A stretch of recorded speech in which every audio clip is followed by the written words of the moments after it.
السلام علیکم. وعلیکم السلام. اگر مولا علیہ السلام کی محبت کی وجہ سے ان کے دشمنوں کے لیے دل میں نفرت پیدا ہو جائے تو اس کے بارے میں آپ کی کیا رائے ہے؟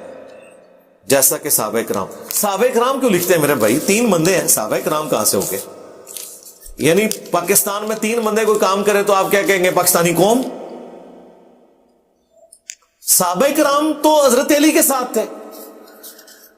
حضرت علی رضی اللہ تعالیٰ عنہ نے ان لوگوں کے اوپر تلوار اٹھائی ہے جنہوں نے خلیفہ وقت کے خلاف بغاوت کی ہے، اگرچہ ان میں چند ایک صحابہ بھی موجود ہیں، لیکن ظاہر ہے کہ ہمیں تو حکم یہ ہے کہ خلیفہ راشد کے جب کوئی خلاف ہو تو آپ نے اس کا ساتھ دینا.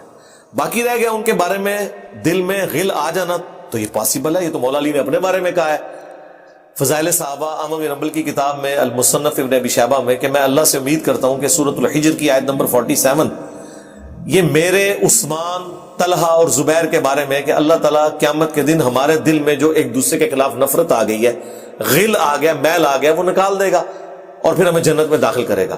اگر مولا علی علیہ السلام اپنے بارے میں یہ بات کر رہے ہیں تو آج مولا علی کی محبت میں اگر کسی کے دل میں دوسرے کے بارے میں آ جاتا ہے تو انشاءاللہ کوئی ٹینشن لینے کی ضرورت نہیں ہے.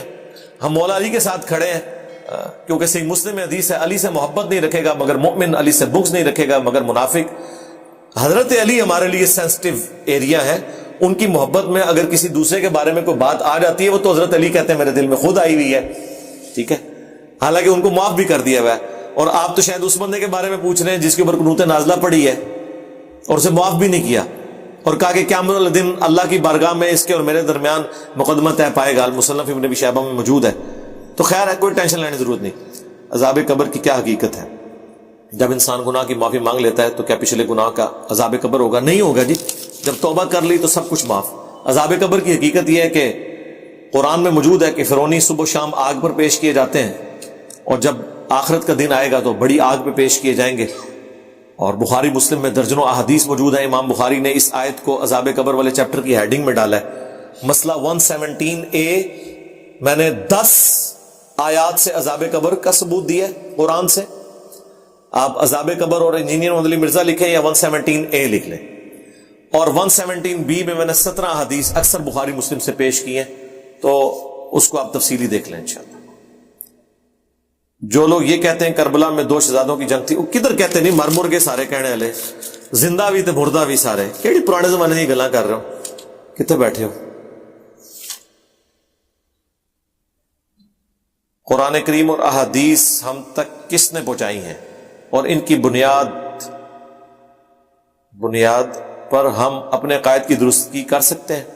جی، اس سے کوئی انگریزوں نے پہنچائی ہیں جی ہم تک. تو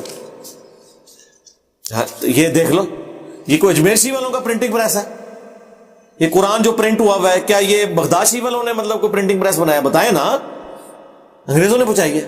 جاؤ چٹو قدم انہوں نے جا کے، تو پھر کیا کہیں گے؟ وہ کہیں گے نہیں وہ تو بخاری مسلم حدیث ہے، اللہ فاسق سے بھی دین کا کام لے لیتا ہے. سرکار ہم بھی فاسقین ہی سمجھتے ہیں.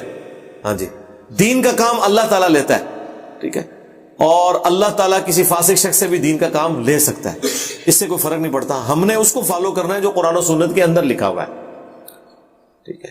یہ نہیں ہے کہ ہم نے ان لوگوں کو فالو کرنا ہے جو آپ کو وہ بات بتا رہے ہیں جو قرآن و سنت کے بالکل خلاف ہے. بابوں کی عزت کس وجہ سے تھی؟ کہ قرآن و سنت کے ماننے والے ہیں، پہنچانے والے ہیں. اور اگر بابے قرآن و سنت کے ساتھ غداری شروع کر دیں تو آپ ان کی عزت کریں گے؟ آپ تو کہیں گے یار تم تو اتنے غدار ہو، تم تو یہود و نصارہ کو پیچھے چھوڑ گئے ہو کہ وہ تو کافر ہو کے انکار کر رہے ہیں، تم مسلمان ہو کے کہہ رہے ہو قرآن و حدیث ڈائریکٹ نہ پڑھنا گمراہ ہو جاؤ گے. ٹھیک ہو گیا؟ لاجیکل بات.